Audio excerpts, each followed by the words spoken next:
ग्रेटर्स academy में आपका एक बार फिर स्वागत है। आज हम फंक्शंस पढ़ेंगे। फंक्शंस पढ़ने के लिए मैंने 3 डेफिनेशन लिखी है, पहले फंक्शन की और रिलेशन की और कार्टेशियन प्रोडक्ट की।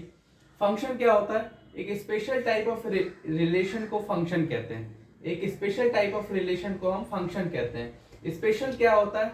स्पेशल ये होता है जो हम बाद में पढ़ेंगे। रिलेशन क्या होता है? रिलेशन कार्टेशियन प्रोडक्ट का एक सबसेट होता है। कार्टेशियन प्रोडक्ट का एक सबसेट क्या कहलाता है? एक रिलेशन कहलाता है। लेकिन ये कार्टेशियन प्रोडक्ट होता क्या है? सवाल ये है। हमने यहाँ पे रिलेशन बोला था, एक स्पेशल टाइप ऑफ रिलेशन को फंक्शन कहा जाता है। तो रिलेशन क्या होता है? रिलेशन हमने आपको बताया कि रिलेशन कार्टेशियन प्रोडक्ट का सबसेट होता है। लेकिन कार्टेशियन प्रोडक्ट क्या होता है? कार्टेशियन प्रोडक्ट क्या होता है? Set of all ordered pairs from set x to set y is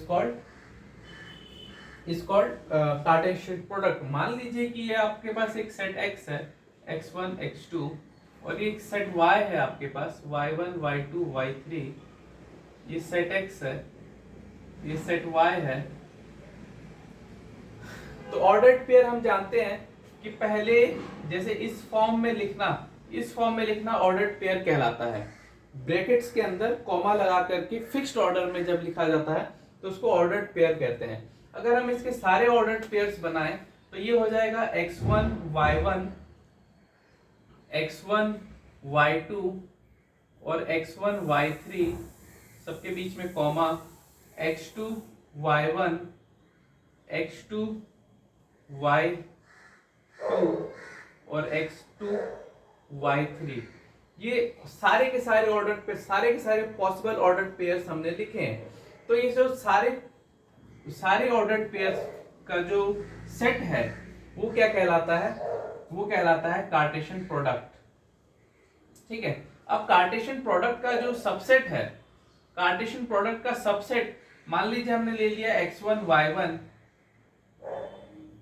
x2 y2 और x2 y3।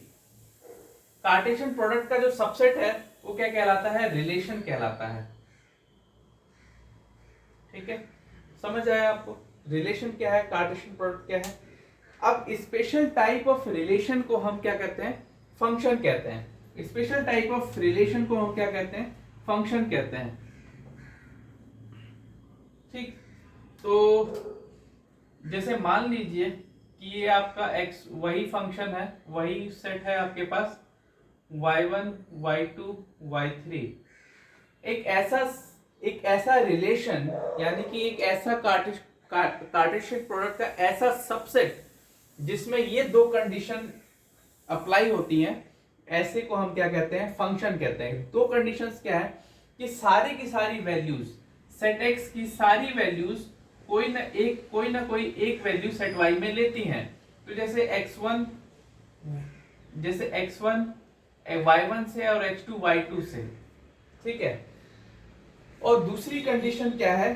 कि जो सेट x है वो कोई एक सेट x की एक वैल्यू सेट y में कोई भी दो या दो से ज्यादा वैल्यूज नहीं लेती। जैसे मान लीजिए कि अगर ये ऐसा हो जाता है, ये पॉसिबल नहीं है क्योंकि x1 ने दो वैल्यूज ले ली है, सिर्फ और सिर्फ एक ही वैल्यू लेता है, तब वो क्या है? फंक्शन है।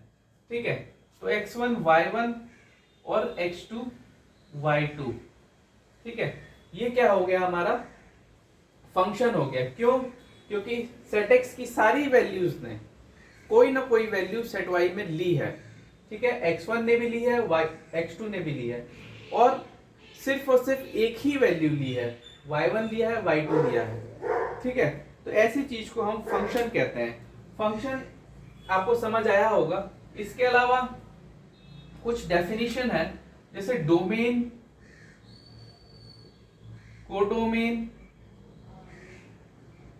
And range. ये 3 डेफिनेशंस हमको पढ़नी है। डोमेन क्या होता है? सेट x की सारी वैल्यूज को हम डोमेन कहते हैं। All values of set x is domain.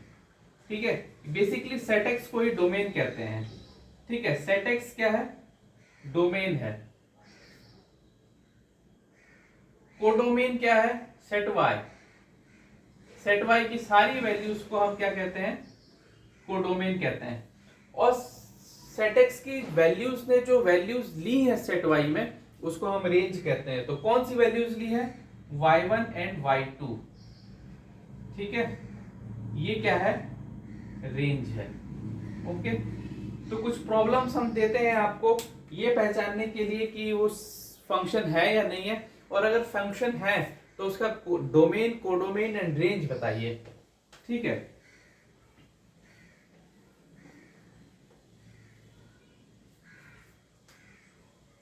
तो मान लीजिए कि ये ए, बी और ये सी है, और ये 1 2 3 और ये 4 है।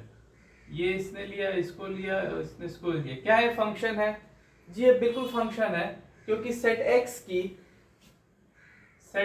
की सारी वैल्यूज ने कोई ना कोई वैल्यू ली है, और सारी वैल्यूज ने सिर्फ और सिर्फ एक ही वैल्यू ली है। ठीक है, तो ये फंक्शन है। ठीक है, तो फंक्शन x टू y, इसको लिखा कैसे जाता है, लिखने के भी दो तरीके हैं। एक रोस्टर फॉर्म है और एक सेट बिल्डर फॉर्म है। ठीक है, हर फंक्शन को हम सेट बिल्डर फॉर्म में नहीं लिख सकते हैं, लेकिन सेट बिल्डर फॉर्म और रोस्टर फॉर्म ये दो तरीके हैं।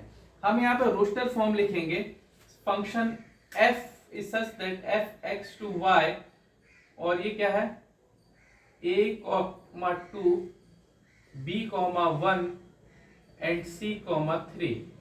ठीक है, where x is equal to a, b, c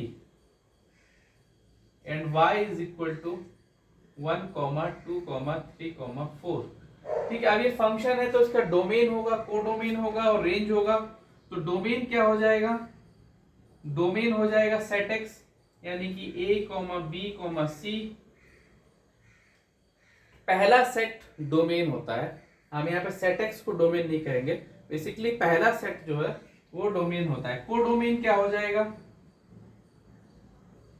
codomain हो जाएगा सेट y, यानी कि दूसरा सेट, यानी कि 1, 2, 3, 4। ठीक है, और रेंज क्या हो जाएगा, वो वैल्यूज जिसने डोमेन की एलिमेंट्स ने जो वैल्यूज ली हैं वो क्या हो जाएगा, रेंज, और वो हो जाएगा 1, 2, 3। ठीक है,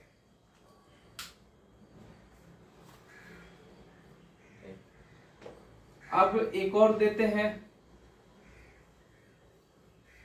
मान लीजिए कि ये सेट A है, ये सेट B है, और ये 1, 2 है, और ये 16, 18, 19 है। ठीक है, क्या ये फंक्शन है, बिल्कुल ये फंक्शन है। क्यों ये फंक्शन है, क्योंकि सेट ए की सारी वैल्यूज ने कोई ना कोई वैल्यू ली है, और किसी भी एक वैल्यू ने दो वैल्यूज नहीं ली है। देखिए ये पॉसिबल है, एक सेट y सेट b में एक ही वैल्यू पर दो वैल्यूज आ सकती हैं, लेकिन ये पॉसिबल नहीं है, इस तरह का पॉसिबल नहीं है। ठीक है ना, ये पॉसिबल है बट ये पॉसिबल नहीं है। ठीक है, तो ये फंक्शन है, जिसका डोमेन क्या है,